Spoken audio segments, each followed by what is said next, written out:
Hello दोस्तों, स्वागत है आपका इस वीडियो में। और आज हम पढ़ेंगे कॉम्बिनेशन ऑफ प्रिज्म। अब सबसे पहले हमें ये समझना इम्पॉर्टेंट है कि ये जो टॉपिक है कॉम्बिनेशन ऑफ प्रिज्म वो हमें पढ़ना क्यों है। तो अगर हम एक सिंगल प्रिज्म की बात करें और जब भी लाइट उससे पास होगी तो वो जो लाइट रे होती है वो 7 डिफरेंट कलर्स में स्प्लिट हो जाती है इन ऑर्डर विबग्योर। तो यहाँ पर हमें डिस्पर्जन भी देखने को मिलता है और डिविएशन भी देखने को मिलता है। ऐसा कब होता है? जब हम एक सिंगल प्रिज्म लेते हैं तब। अब अगर हम चाहते हैं कि हम केवल डिविएशन देखना चाहते हैं या फिर केवल डिस्पर्जन देखना चाहते हैं तो उस कंडीशन में हमें कॉम्बिनेशन ऑफ प्रिज्म यूज करना पड़ता है। ठीक है, तो single prism deviation as well as dispersion देता है, पर अगर हमें केवल डिविएशन देखना है या फिर केवल डिस्पर्जन देखना है तो हमें कॉम्बिनेशन ऑफ प्रिज्म यूज करना पड़ेगा। ठीक है, तो इसलिए हमें यह पढ़ना इंपॉर्टेंट है। अब शुरू करते हैं हम कॉम्बिनेशन ऑफ प्रिज्म। अब मान लेते हैं कि शुरू में हम ये दो प्रिज्म कंसिडर कर लेते हैं। दोनों का ही जो एंगल है वो सेम है, एंगल ऑफ प्रिज्म सेम है, और दोनों जिस मटेरियल के बने हुए हैं वो भी सेम है, और जो शेप और साइज सब कुछ बोले तो ये दोनों ही जो प्रिज्म है वो क्या है, आइडेंटिकल है, और उसको हमने इस कॉन्फ़िगरेशन में अरेंज कर रखा है। अब अगर यहाँ पर मैं इंसिडेंट रे यहाँ पर इंसिडेंट करूं तब इस कंडीशन में होगा क्या कि जो इंसिडेंट रे है और जो इमर्जेंट रे है वो एक दूसरे के पैरेलल होगी, मतलब जो डिविएशन है वो यहाँ पर 0 हो जाएगा। और प्रिज्म के अंदर की हम बात करें तो यहाँ से इंसिडेंट रे आई और यहाँ पर लाइट रे का डिस्पर्जन हुआ, ऊपर वाली रेड नीचे वाली वॉयलेट, और लाइट की रिवर्सिबिलिटी की जो प्रॉपर्टी होती है उसके कारण जब ये डिस्पर्स लाइट दूसरे वाले प्रिज्म पे जाएगी तो यहाँ पर उन सभी लाइट रेस का रिकॉम्बिनेशन होना स्टार्ट हो जाएगा, और इस पॉइंट पर आके वो रिकम्बाइन हो जाएगी और यहाँ पर हमें वापस से जो वाइट लाइट है वो आउटपुट पे मिल जाएगी। तो यहाँ पर डिविएशन भी हमें देखने को नहीं मिलेगा, no deviation and no dispersion. ये कौन सा केस है? वो केस जिसमें कि जो दोनों प्रिज्म है उनका शेप, साइज और मटेरियल सब कुछ सेम है। उस कंडीशन पे ना डिविएशन देखने को मिलेगा ना डिस्पर्जन हमें देखने को मिलेगा। अब हमें केवल अगर यहाँ पर डिस्पर्जन या फिर डिविएशन देखना है तो ये जो दोनों प्रिज्म है उनमें कुछ डिफरेंस होना चाहिए, उनका मटेरियल डिफरेंट होना चाहिए और जो एंगल है वो डिफरेंट होना चाहिए। अगर ये दोनों डिफरेंट है तो हम वो कंडीशन बना सकते हैं जिसमें हमें केवल डिविएशन मिले या फिर केवल डिस्पर्जन मिले। तो अभी तक आपको समझ में आ गया होगा कि हमें दो डिफरेंट प्रिज्म क्यों रिक्वायर्ड है। ठीक है, तो यहाँ पर दो डिफरेंट प्रिज्म ले लिया जिनका जो एंगल है वो डिफरेंट है। पहले का ए है, दूसरे का ए डैश मान लिया। रिफ्रैक्टिव इंडेक्स भी डिफरेंट है, पहले का म्यू मान लिया, दूसरे का म्यू डैश मान लिया। अब यहाँ पर हमें इन दोनों ही प्रिज्म के द्वारा जो नेट मीन डिविएशन होगा वो निकालना है सबसे पहले, और जो नेट डिस्पर्सिव पावर है वो हमें निकालना है। तो del 1 बाय इसे मान लेते हैं mean deviation by first prism, और del 2y इसे मान लेते हैं mean deviation by second prism. और ऐसे ही जो डिस्पर्सिव पावर है d1 वो फर्स्ट प्रिज्म की है, सॉरी एंगुलर डिस्पर्जन, और d2 ये है सेकेंड प्रिज्म का एंगुलर डिस्पर्जन।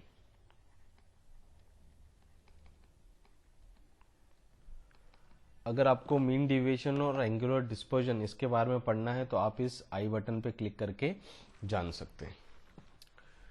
ठीक है, तो सबसे पहले हम नेट जो डिविएशन है, मीन डिविएशन, वो हम निकालेंगे। सो नेट मीन डिविएशन, उससे हम डेल वाई के बराबर मान लेते हैं। सो नेट मीन डिविएशन हो जाएगा डेल वाई इक्वल्स टू पहले वाले से जो हमें डिविएशन मिल रहा है वो, प्लस सेकेंड वाले से जो डिविएशन मिल रहा है वो। ओके, और डेल वन वाई ये होगा mu Y minus one into A, और डेल टू वाई ये हो जाएगा mu Y dash minus one into A. जो मीन डिविएशन होता है वो हम, जो येलो लाइट का कंपोनेंट होता है विजिबल लाइट में, उसके थ्रू हम निकालते हैं। सो वैल्यूज पुट कर दें तो डेल वाई इक्वल्स टू हो जाएगा mu Y minus one into A plus mu Y dash minus one into A dash. ये तो आ गया नेट मीन डिविएशन है, उसके लिए एक्सप्रेशन। अब नेट एंगुलर डिस्पर्जन हमें निकालना है।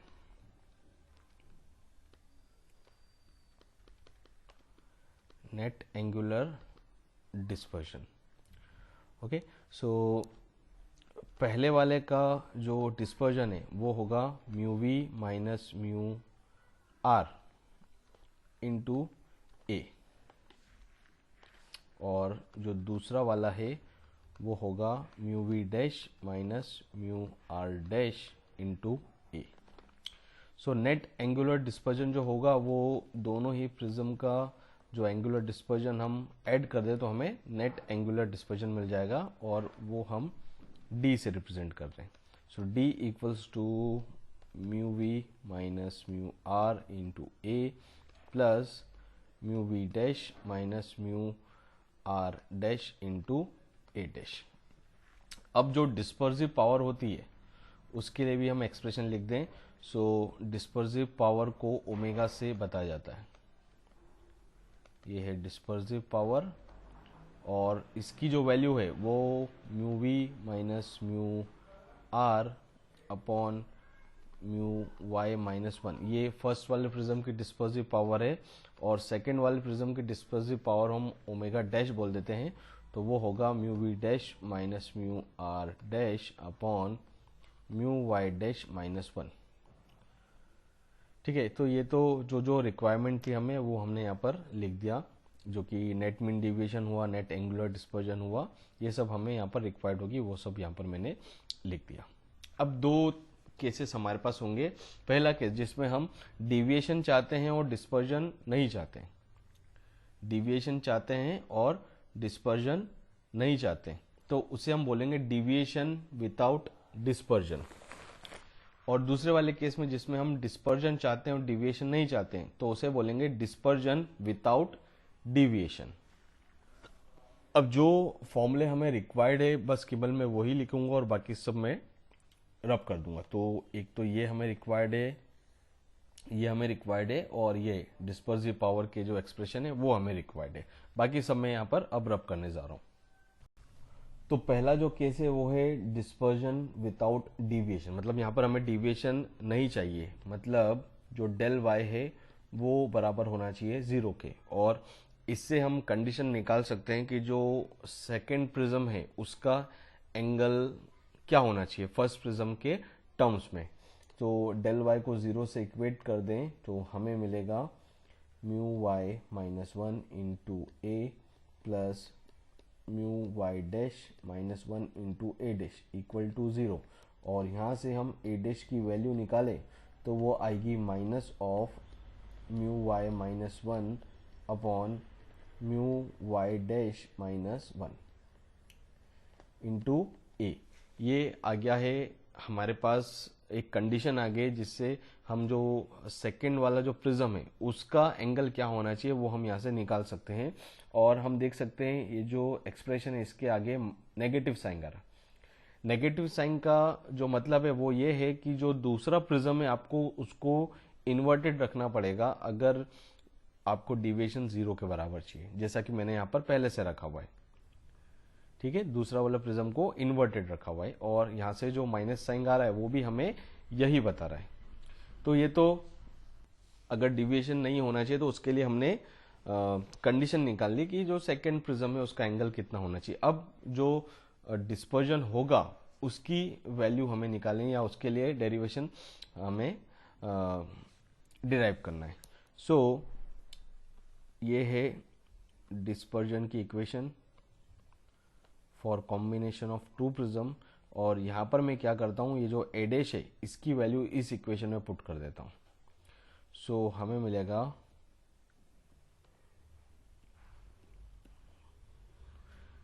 Into -1 into mu Y -1 into A upon mu Y dash -1। ये हमने ए डैश की वैल्यू यहाँ पर पुट कर दी। अब इस नेगेटिव साइन को हम एडजस्ट कर सकते हैं, तो यहाँ पर जो प्लस साइन है उसकी जगह माइनस आ जाएगा। अब नेक्स्ट मैं क्या करता हूँ कि इन दोनों ही टर्म में से म्यू वाई -1 इंटू ए इसे कॉमन निकाल देता हूँ।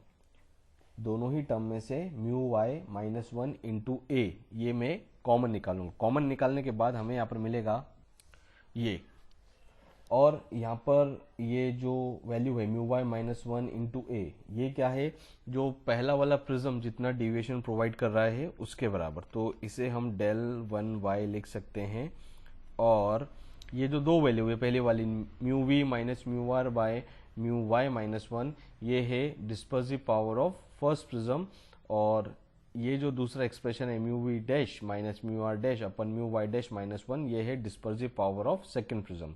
तो इसे हम ऐसा लिख सकते हैं ओमेगा माइनस ओमेगा डैश। तो ये पूरा जो डिस्पर्जन है उसके लिए एक्सप्रेशन आ गया हमारे पास, जो कि डिस्पर्सिव पावर और डिविएशन थ्रू फर्स्ट प्रिज्म के टर्म्स में आ गया है हमारे पास पूरा। अब यहाँ पर अगर ओमेगा डैश ये बड़ा हो ओमेगा से, तो उस कंडीशन पे जो डिविएशन है जो एंगुलर डिस्पर्जन है वो लेस देन 0 आएगा, मतलब नेगेटिव आएगा। मतलब कि जो डिस्पर्जन नेट डिस्पर्जन का जो डायरेक्शन होगा वो ऑपोजिट होगा to the direction of deviation from first prism. और इस टाइप का जो भी कॉम्बिनेशन होता है to produce such type of dispersion without deviation is called a direct vision prism। अभी डिविएशन इस कंडीशन पे जो लेस देन 0 आ रहा है वो मैं आपको यहाँ पर डायग्राम के फॉर्म में बताता हूँ। सो ये इतना पार्ट में डायग्राम के पास वाला ये रब करने जा रहा हूँ।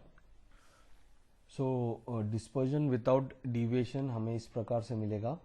ओके अब जो यहाँ पर मैंने कंडीशन बताई है कि सेकेंड वाला प्रिज्म की जो डिस्पर्सिव पावर है वो फर्स्ट वाले प्रिज्म से ज़्यादा होगी, तो उस कंडीशन में जो एंगुलर डिस्पर्जन है वो लेस देन 0 होगा। लेस देन 0 मतलब कि जो स्पेक्ट्रम है वो रिवर्स हो जाएगा। मतलब पहले वाले प्रिज्म से रेड कलर हमें ऊपर मिलेगा और वॉयलेट कलर नीचे मिलेगा।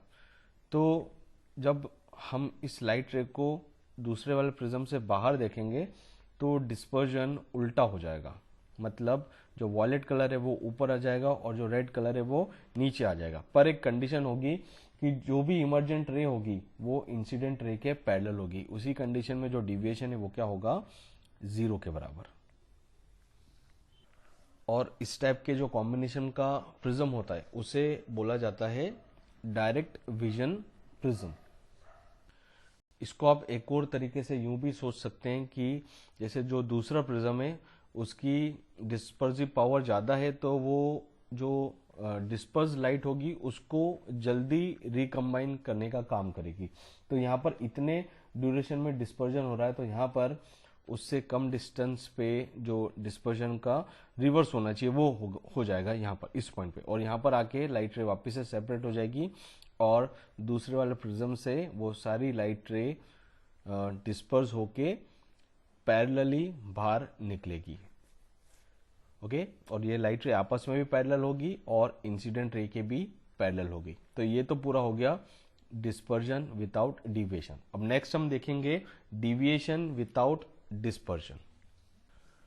अब यहां पर हमें क्या, जो डिस्पर्जन है वो नहीं चाहिए, मतलब जो डी है उसकी वैल्यू होनी चाहिए 0 के बराबर।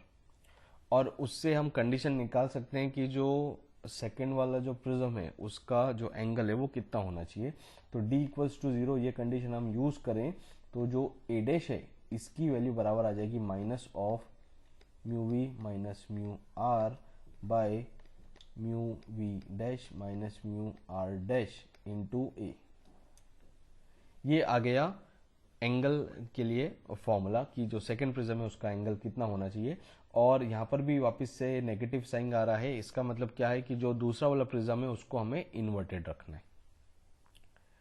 ठीक है, अब हमें नेक्स्ट डिविएशन निकालना है। अगर डिस्पर्जन नहीं हो रहा है तो डिविएशन हो रहा है तो वो निकालना है। तो डेल बाय उसमें हम ये जो ए डैश है उसकी वैल्यू यहाँ पर डेल बाय में पुट कर देंगे। सो हमें मिलेगा mu Y minus 1 into A plus mu Y dash minus 1 into minus of mu V minus mu R into A upon mu V dash minus mu R dash. अब ये जो negative sign है उसको हम यहाँ पर एडजस्ट कर सकते हैं। सो -1 है तो ये प्लस की जगह यहाँ पर माइनस आ जाएगा। सो ये हमें मिलेगा। अब यहाँ पर जो दोनों टर्म है उसमें से हम ये कॉमन लेंगे, क्या, mu Y minus 1 into A, ये हम कॉमन लेंगे इन दोनों ही टर्म में से। सो हमें मिलेगा del Y equals to mu Y minus 1 into A, ये हमने कॉमन निकाल दिया है और अंदर बचेगा 1 minus mu Y dash minus 1 into mu V minus mu R by mu Y minus 1 into mu V dash minus mu R dash, ये हमें मिलेगा। अब एक छोटी सी आइडेंटिटी होती है कि अगर a by B upon C by D है तो उसे हम लिख सकते हैं a by B into D by C. ठीक है, a by B upon C by D है तो हम उसे a by B into D by C लिख सकते हैं। अब इस आइडेंटिटी को हम रिवर्स में भी यूज कर सकते हैं, क्योंकि कोई चीज़ ऐसे लिखी हुई है तो हम उसे ऐसे भी लिख सकते हैं। तो यहाँ पर हमें 4 टर्म्स दिख रही है, ये a हो गया, ये d हो गया और ये b हो गया और ये c हो गया। ऐसे हम यूज करके ये आइडेंटिटी को रिवर्स उसमें यूज करेंगे तो उससे हम जो डेल वाई है उसे हम इस प्रकार से लिख पाएंगे। सो ये आइडेंटिटी का यूज करके इस क्वांटिटी को हमने ऐसे लिख दिया था। ओके, अब जो न्यूमरेटर में जो टर्म है वो क्या है, dispersive power of first prism, और जो डिनोमिनेटर में टर्म है वो है dispersive power of second prism. और ये जो लिखा हुआ है mu Y minus 1 into A, ये है mean deviation by first prism. So del Y इसे लिखा जाएगा del 1 Y into 1 minus omega by omega dash. ये हमारे पास एक्सप्रेशन आ गया जो कि डिस्पर्सिव पावर और मीन डिविएशन के टर्म्स में है। अब जनरली जो ओमेगा होता है उसकी वैल्यू ओमेगा डैश से ज़्यादा होती है और इस कंडीशन पे जो नेट डिविएशन होगा वो सेम डायरेक्शन में होगा जो कि डिविएशन फर्स्ट प्रिज्म प्रोवाइड करेगा उसके डायरेक्शन में। ओके, और इस कॉम्बिनेशन का जो प्रिज्म है उससे बोला जाता है एक्रोमेटिक कॉम्बिनेशन, जहां पे हमें डिविएशन मिलेगा और डिस्पर्जन नहीं मिलेगा। ओके, अब ये जो मैंने अब बात बोली है उसको डायग्राम से मैं समझाता हूं। तो जो भी इन दोनों प्रिज्म के पास में जो लिखा हुआ है वो मुझे मिटाना पड़ेगा। सो ये डायग्राम से हम समझ सकते हैं डिविएशन विदाउट डिस्पर्जन। ओके, सो यहाँ से इंसिडेंट रे आई, यहाँ पर डिस्पर्ज हुई, फिर यहाँ पर वापस से रिकॉम्बिनेशन हुआ और यहाँ से हमें इमर्जेंट रे मिली जो कि इंसिडेंट रे से पैरेलल नहीं है, मतलब इन दोनों के बीच में कुछ एंगल है वो है डेल वाई के बराबर। ठीक है, तो इस टाइप का जो कॉम्बिनेशन होता है उससे बोलते हैं एक्रोमेटिक कॉम्बिनेशन, जिसमें हमें डिस्पर्जन नहीं मिलता, केवल डिविएशन मिलता है। ओके, ये पूरा वीडियो आपके लिए था कॉम्बिनेशन ऑफ प्रिज्म के ऊपर, और एक बहुत ही अच्छा वीडियो साबित होगा आपके लिए। And I hope that this video will be helpful for you all. और आपको वीडियो पसंद आया तो आप उसे लाइक कीजिए, शेयर कीजिए, और चैनल पर नए हैं तो सब्सक्राइब करना ना भूलें। नोटिफिकेशन बेल को प्रेस करें ताकि जैसे ही नया वीडियो अपलोड होए आपको तुरंत उसकी इन्फॉर्मेशन मिल जाए। Thank you so much, thank you for watching.